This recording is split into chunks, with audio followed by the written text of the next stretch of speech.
moi c'est Cynthia. Moi c'est Elodie. Et on est les moutons givrés.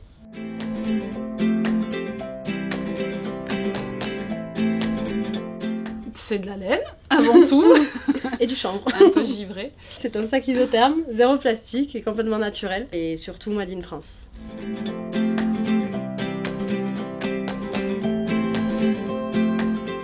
Donc on a cherché un produit qu'on pouvait... un produit qu'on pouvait faire facilement avec la laine et qui la valoriserait, et autre que des coussins, des draps, tout ce qu'il peut y avoir avec la laine. Et on a une qualité du fait qu'on récolte nous-mêmes notre laine. Donc au moins on est sûr d'avoir une très belle laine.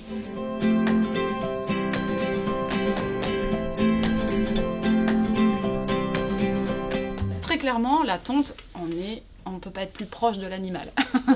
Là c'est clair.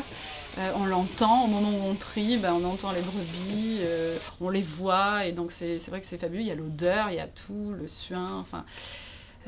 Et puis on voit très bien que les bêtes ne sont pas maltraitées aussi, oui, de toute façon. C'est très important. C'est très important, et il faut savoir qu'en France, on a les tondeurs qui sont formés pour, et qui ont vraiment une formation bien spécifique, avec des gestes spécifiques qui sont faits pour l'animal et pour pas lui faire mal. Donc c'est vraiment...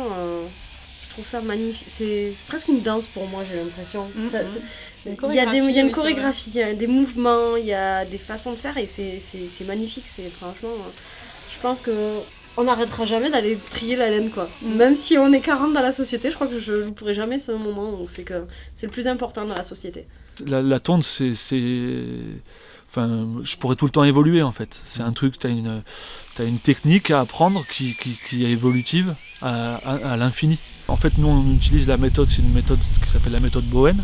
C'est un néo-zélandais qui l'a inventée, pour valoriser au maximum cette laine. Donc on enlève les parties du ventre, pour des parties un peu plus souillées, quoi, et le tour de la queue. Et souvent, il y a des endroits au cou et à la tête qu'on enlève. Bon, là, c'est pas le cas sur les cossenards. Cette technique-là, elle permet de valoriser la laine au maximum. Ouais. Donc pour la valoriser, c'est essayer de faire le moins de fausses coupes possible. Donc c'est-à-dire de ne pas couper le brin de laine en deux. Et c'est rare de nos jours. Là, on tombe comme si on était en Nouvelle-Zélande ou en Australie, pour que le brin de laine, même si on le coupe un petit peu, après il va repousser, il sera encore plus long, quoi. Et donc c'est une tâche qui est annuelle, il faut la répéter chaque année. Si tu la tombes pas, elle meurt, donc c'est une nécessité pour l'animal. Ouais. On travaille qu'avec des éleveurs qui ont des petites exploitations et que les bêtes sont tout le temps dehors. Et forcément, ça se répercute sur la qualité de la laine, parce que qui dit élevage extérieur, laine plus douce, moins sale, qui a déjà une certaine qualité.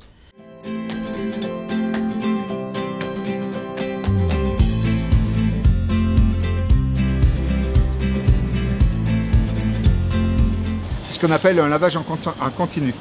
C'est-à-dire qu'il y a un opérateur qui met la laine au départ du lavage, et après tout se fait automatiquement, la laine ressort séchée.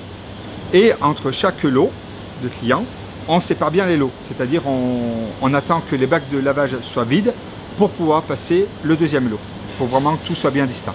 Oui. Et qui en plus de ça lave avec du savon et du bicarbonate. Après les autres, il y a des produits, et nous on ne souhaite pas avoir de produits, puisque de toute façon c'est pour l'alimentation, donc produits chimiques hors de question. Nous on est sur un lavage certifié par Ecocer en bio. C'est-à-dire qu'on ne met aucun produit chimique. En fait, elle est lavée donc eau chaude, on rajoute un savon biodégradable et du bicarbonate de soude. Pourquoi du bicarbonate de soude? Pour le lavage, on soit dans un milieu basique. Pourquoi? Parce que on est à peu près un pH de 10. À peu près.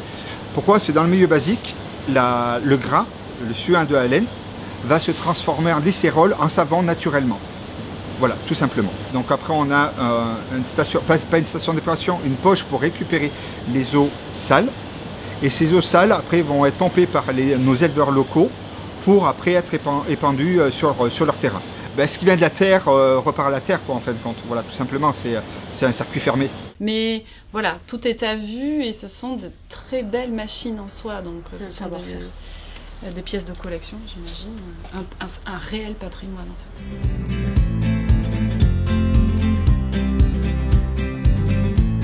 Dans le lavage de laine, on est vraiment le dernier en France à pouvoir avoir le dernier lavage de laine de France. En fait, parce qu'il faut savoir que 90% des laines de France partent en Chine. C'est les Chinois qui achètent la laine. Là, on travaille des machines qui datent des années 1850, au moment de la Tour Eiffel. Voilà, c'est sauver donc un patrimoine, sauver un savoir-faire, sauver de l'emploi. Dans un milieu rural, c'est très important, quoi. Et puis, voilà, pas que ça parte à l'étranger, quoi. Essayer de vraiment faire une production, pas locale, mais française, quoi. Donc c'est vraiment les machines et la personne qu'on a recherchée, qu'on a trouvée et qui est vraiment extraordinaire.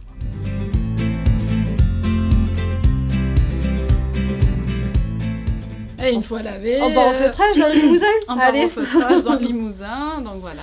Mais après c'est la machine qui est un peu plus industrialisée là, mais c'est une machine, c'est un feutre à l'aiguilloté, c'est pas un feutre à l'humidité, donc c'est pas la même, mais c'est toujours un savoir-faire et que il faut garder encore en France parce que je crois qu'il y a plus que 2 sociétés qui font ça en France.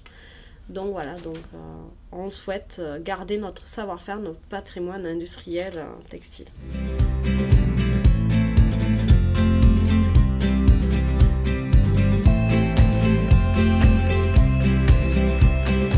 Quand on reçoit la palette, du coup on range bien tout notre stock judicieusement parce que voilà, il faut qu'on se repère aussi par rapport aux morceaux, au tas de laine, au tas de chanvre. Il faut qu'après nous ça puisse être disons facile et d'accès puis en même temps qu'on puisse mieux se repérer pour pouvoir faire les assemblages des sacs.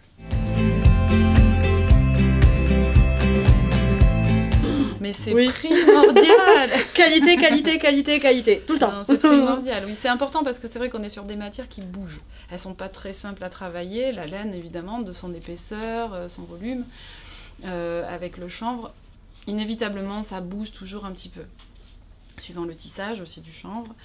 Donc en fait ça demande une certaine rigueur et des contrôles à chaque étape pour voir si en effet ça n'a pas trop bougé, si tout, voilà, de bien respecter ça parce que comme tout travail à la chaîne, ça se répercute à la fin. Et donc si c'est pour se retrouver en effet avec du décalage en centimètres ou au niveau des coutures, des hauteurs de couture, enfin voilà, ça peut pas le faire. Donc ça demande une exigence et un contrôle régulier. Et elle est très exigeante. Très. Non mais après, c'est vrai que voilà, moi j'ai un peu une phrase que je me dis tout le temps, c'est je le fais bien ou je le fais pas.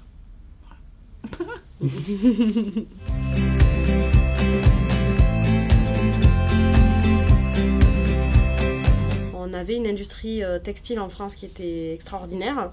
On a beaucoup perdu et on espère qu'elle reviendra. Alors nous, c'est le but avec d'autres acteurs. On aimerait beaucoup ramener la filière chanvre en France parce qu'aujourd'hui, nous n'avons plus du tout de filature en France. C'est en train de revenir, mais c'est pas encore là. Et tant qu'on n'aura pas cette filature, de toute façon, il faudra envoyer notre chanvre à l'étranger pour le faire filer, le faire revenir. Donc oui, aujourd'hui on travaille avec du chanvre roumain, mais on espère demain ou d'ici 2-3 ans avoir du chanvre français.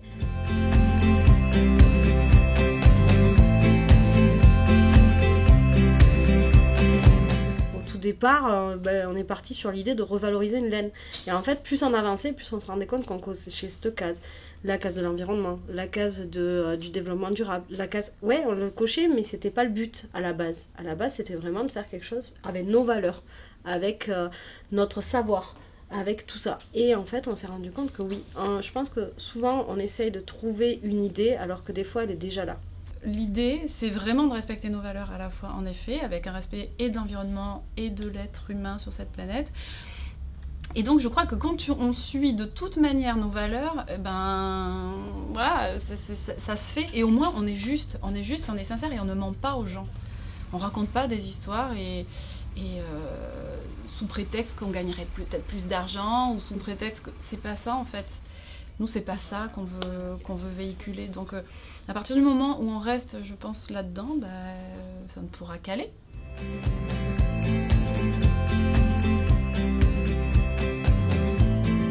Je pense qu'on a réussi notre pari du fait qu'on a réussi à le lancer. On a réussi à fédérer une communauté qui nous suit et on en est très heureuse et on les remercie pour tout ça parce que franchement on a vécu 2 années, presque 2 années rock'n'roll. Je crois qu'on n'a même pas vu les 2 années passer. Donc voilà, mais c'est vrai que ouais, on les remercie pour tout ça et on souhaite les avoir encore longtemps et pouvoir arriver à fédérer d'autres personnes. Parce que nous, le but, c'est pas de dire aux gens faites comme ça, faites comme ci, et puis voilà. mais plutôt de dire voilà, nous on vous propose ça, si vous aimez, ben, faites-le, prenez, il n'y a pas de souci, suivez-nous. Voilà.